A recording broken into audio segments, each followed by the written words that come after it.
famous Humvee.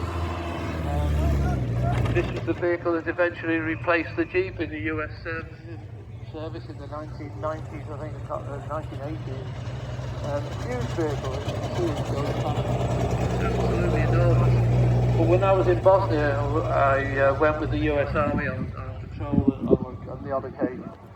When you actually get inside the vehicle, although it's huge, in service, the vehicle is full of everything. It's full of glass, it's full of ammunition boxes. So you get, and of course everybody's got body armour on. So when you're actually travelling in them on patrol and in service, they're not as big inside as they appear to be.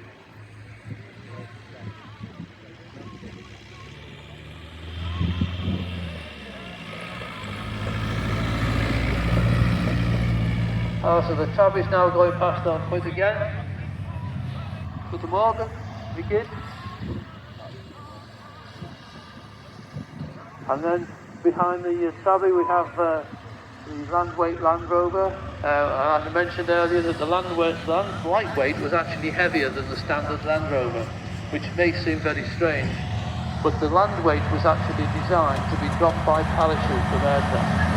And so they had to beef up the whole chassis suspension of the standard Land Rover. It's supposed to be lightweight, but it's not, as I said, it is actually heavier than the standard Land Rover.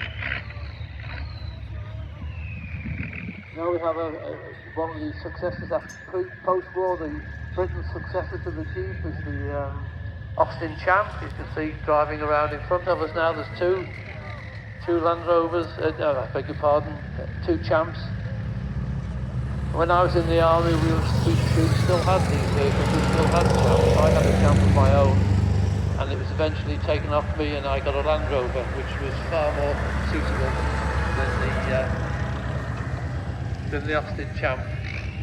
The Austin Champ was quite complicated mechanically, and it suffered from back axle problems. I think the differential. So it was an incredible vehicle, very, very comfortable to drive. The seats are about 4 inches thick, and you can go at quite high speed across country.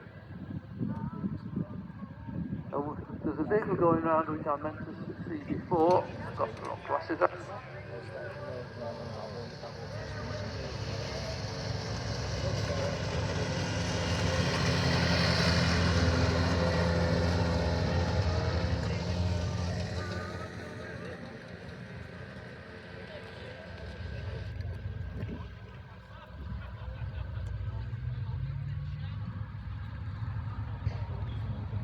In front of our caravan at the moment, we have a manned truck.